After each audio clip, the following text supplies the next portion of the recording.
In the deepest wing of the Celestial Dominion Palace, where marble floors reflected alien constellations and silence carried the weight of empires, a human janitor named Christopher Hale pushed his cleaning cart forward. He walked with the quiet confidence of someone used to being unseen. Humans were new to the Dominion, tolerated, useful, and mostly ignored. Christopher had learned quickly that the safest way to survive among towering alien nobles was to keep his head down and his work perfect. The palace corridors were massive, designed for beings far taller and broader than humans. Golden banners floated in the air without strings, displaying the sigils of ancient houses. Christopher cleaned beneath them every night, wiping away dust that no one else noticed. He had mopped battle halls where star systems were traded with a sentence and polished doors behind which billions of lives were decided. That night, as he turned a corner near the Royal Observatory, he heard a sound that did not belong in such a place. Crying. Christopher froze. No guards were visible. No nobles passed by. The sound was soft, broken, and young. He followed it carefully until he saw a small figure sitting on a low step near a panoramic window that looked out into space. The alien child wore royal fabric, woven starlight and deep blue silk, but it hung awkwardly on his smaller frame. His skin shimmered pale silver, his eyes glowing faintly violet. This was Prince Steffan, heir to the Dominion throne. And he was struggling with his shoes. One shoe was half-tied, the other completely undone. His long, elegant fingers trembled as he tried again and again, tears dripping onto the polished floor. Each failed attempt made his breathing shakier. Christopher's heart tightened. He knew this was dangerous. Approaching a royal child without permission could mean execution or worse. But the crying didn't stop, and the child's shoulders shook with a loneliness Christopher recognized too well. He slowly pushed his cart back and stepped forward. "Your Highness?" Christopher said softly, keeping his voice low and calm. Steffan looked up in shock, eyes wide with fear and embarrassment. He wiped his face quickly, trying to look dignified. "You are not permitted to see this," the prince said, his voice small despite the formal words. Christopher knelt several steps away, making himself smaller. "I'm sorry," he said gently. "I didn't mean to intrude. I just heard someone upset." Steffan looked down at his shoes again, fists clenching. "I am expected to address the council tonight," he said. "My attendants were dismissed. I must appear perfect. But I cannot do this simple thing." Christopher smiled faintly, not mocking, not pitying. "Just human. Back on Earth," he said. "Even our leaders trip over their laces sometimes." The prince hesitated. Then in a whisper he asked, "Do you know how?" Christopher nodded. "If you'd like help." Steffan slowly extended one foot. Christopher tied the shoe carefully, his hands steady, movements respectful. He tied the second shoe just as gently, forming a neat, secure knot. When he finished, he stepped back immediately. Steffan stared at his shoes in silence. Then he laughed, a small, surprised sound. "It worked." "Yes, Your Highness." Steffan looked at him closely now. "What is your designation?" "Christopher," he replied. "Just Christopher." High above them, unseen behind a transparent observation veil, the Emperor of the Dominion watched in absolute silence that he had ordered the prince tested with isolation, pressure, and expectation. He had not expected this. The Emperor observed how the human did not bow excessively, did not demand gratitude, did not fearfully retreat. He saw how his son's posture changed, straighter, calmer, stronger. For the first time, the Emperor wondered if humans were more than fragile tools. And Christopher returned to his cart, unaware that a single act of kindness had just been witnessed by the most powerful being in the galaxy. After the night of the council address, something subtle but powerful shifted inside the Celestial Dominion Palace. No announcement was made. No decree was issued. Yet the air itself felt different, as if the walls had remembered the sound of a young prince speaking with unexpected strength. Prince Steffan returned to his chambers that night unable to sleep. He stood before the tall crystalline mirror, staring at his reflection. Silver skin, royal markings glowing faintly, posture trained to perfection. Still, what he saw now was not just a prince shaped by tutors and protocol. He saw someone who had survived embarrassment, fear, and pressure, and had not broken. And strangely, The face that came to his mind was not his father's, nor his instructor's, but that of a human janitor with tired eyes and steady hands. The next morning, as the palace awakened, Christopher resumed his routine. He cleaned the western corridors, polished the observation decks, and replaced energy filters in the lower halls. To him, the night before was already becoming just another memory, one small act of kindness in a life full of them. He did not notice the pair of royal guards standing unusually far back as he worked near the botanical dome. Prince Steffan approached alone. "Christopher," Steffan said, his voice more confident than before. Christopher turned, startled, and immediately bowed. "Your Highness. I didn't expect." "You are working," Steffan interrupted. "Do not stop." That alone was unusual. Royals did not speak casually to workers. They certainly did not ask them to continue their tasks. Steffan watched as Christopher resumed cleaning, the rhythmic motion of his hands calm and practiced. "Why did you help me?" the prince asked suddenly. Christopher paused, then answered honestly. "Because you needed help." "That is not sufficient reasoning in the Dominion," Steffan said. "Every action has cost and benefit." Christopher smiled faintly. "On Earth sometimes it's just right or wrong. No math needed." Steffan absorbed that in silence. From that day forward, these encounters became more frequent. Always brief. Always quiet. Steffan would appear in service corridors or maintenance halls, asking questions that no tutor had ever answered properly. "What does your kind fear most?" Steffan asked once. Christopher considered. "Being forgotten.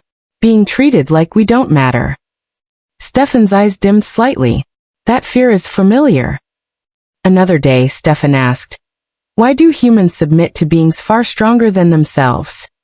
Christopher leaned against his cart. "We don't submit. We endure. There's a difference." Those words echoed deeply within the young prince. Not everyone failed to notice these interactions. Some nobles whispered. Some guards frowned. A few advisors reported their concerns quietly to the emperor. But the emperor said nothing. He watched. He watched how his son's steps grew steadier. How his voice no longer trembled when addressing elders. How he listened more than he spoke. How he began asking why instead of merely accepting how. During a high-level diplomatic gathering weeks later, the truth of this change became impossible to ignore. That a delegation from the Varkeen syndicate openly mocked the human workers assigned to the hall. One Varkeen noble laughed loudly, his voice sharp and cruel. "Your dominion employs fragile creatures," the noble sneered. "They clean like slaves and obey like pets." Laughter rippled through parts of the chamber. Christopher stood near the wall, invisible as always. His jaw tightened, but he said nothing. Prince Steffan felt something unfamiliar rise in his chest. Not rage, but resolve. He stepped forward without being prompted. "The Dominion employs humans," Steffan said calmly, "because they are capable." The room quieted. They maintain structures designed for species stronger than them. They endure conditions that would exhaust many of you. And yet they continue without complaint. The Varkeen noble scoffed. "Endurance is not strength." Steffan met his gaze. "Endurance is the purest form of strength. It is power without cruelty." Silence fell heavy and complete. The emperor's eyes narrowed, not in anger, but in calculation. After the gathering, Christopher expected consequences. Instead, a guard escorted him, not to detention, but to a quiet chamber. Prince Steffan was waiting. "I spoke because of you," Steffan said. Christopher looked uncomfortable. "Your Highness, that wasn't necessary." "Yes, it was," Steffan replied. "You showed me something my tutors never did." "And what's that?" "That leadership is not proven by how many kneel, but by who stands taller because of you." Christopher said nothing. He had no response worthy of that statement. That night, alone in his private observatory, the emperor finally spoke, to himself. The human did not teach him to rule, the emperor admitted quietly. He taught him to see. And for the first time in centuries, the Dominion's future no longer looked forged by fear, but by understanding. Time reshaped the celestial dominion in ways no prophecy had predicted. Years passed like drifting starlight, and with each cycle, Prince Steffan grew not only in stature but in presence. His voice deepened, His form strengthened, and the silver glow of his royal markings became sharper, more defined. Yet the greatest change was invisible, a clarity of purpose that no tutor, strategist, or warlord had ever managed to instill. At the center of that quiet transformation remained one constant: Christopher. He was still a janitor, still arrived before dawn cycles, and left after the palace lights dimmed. His uniform had changed slightly over the years, upgraded to Dominion standard fabric, but his habits remained the same. He cleaned patiently, spoke little, and treated every corridor as if it mattered, because to him it did. Steffan, now on the edge of adulthood, often found himself walking the long halls after difficult council sessions, seeking the calm presence of the one being who never expected anything from him. "You never ask for reward," Steffan said once, watching Christopher polish a reflective pillar. "Not status. Not protection." Christopher shrugged. "I didn't help you for that." "That confuses the council," Steffan replied. "They believe all beings are motivated by gain." Christopher looked up. "Then they've never been helped when they were at their lowest." That sentence stayed with Steffan through his first military briefing, his first treaty negotiation, and his first public condemnation of a noble house for exploiting weaker species. When the Emperor finally announced his intention to step down, shockwaves moved through the Dominion. Power transfers were often violent, drenched in ritual and fear. Rivals prepared for instability. Some houses quietly armed themselves. But the Emperor did something unprecedented. He named Steffan his successor while he still lived. On the night before the coronation, Steffan stood alone in the vast ceremonial hall. The crown, crafted from a collapsed star's core, rested on a pedestal before him. It radiated authority and expectation. His hands trembled. He turned away and walked the corridors, instinct guiding his steps. He found Christopher in a maintenance wing, repairing a damaged light panel. "I don't know if I'm ready," Steffan said quietly. Christopher wiped his hands and faced him. "No one ever is." "What if I fail them?" Steffan asked.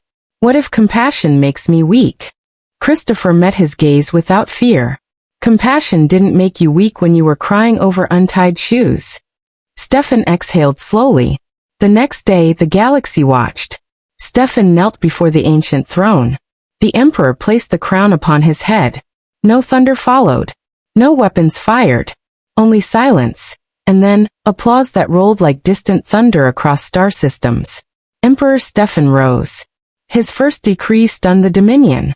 "All sentient laborers," he declared, "are citizens." Humans, once considered expendable, were granted full rights. So were dozens of minor species. Trade shifted. Power rebalanced.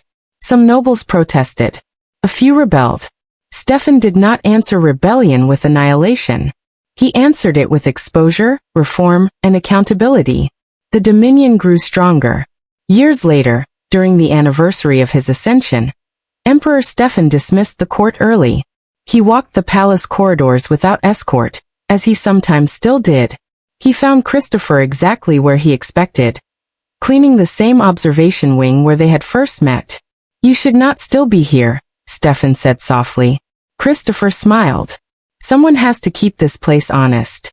Steffan reached into his robe and removed a small, unassuming medal. It was not forged of gold or star metal. It was simple. Human. "This is the highest honor of the Dominion," Steffan said. "Not for conquest. Not for loyalty. But for influence." Christopher stared at it stunned. "I don't deserve this." Steffan knelt. "You taught me how to stand," the Emperor said. "Now let me thank you properly." News of the gesture spread across the galaxy faster than any war story. A human janitor had shaped an emperor. And from that day on, when other empires spoke of humanity, they did so carefully, because they had learned the most dangerous force in the universe was not power, but quiet kindness, witnessed by the right eyes.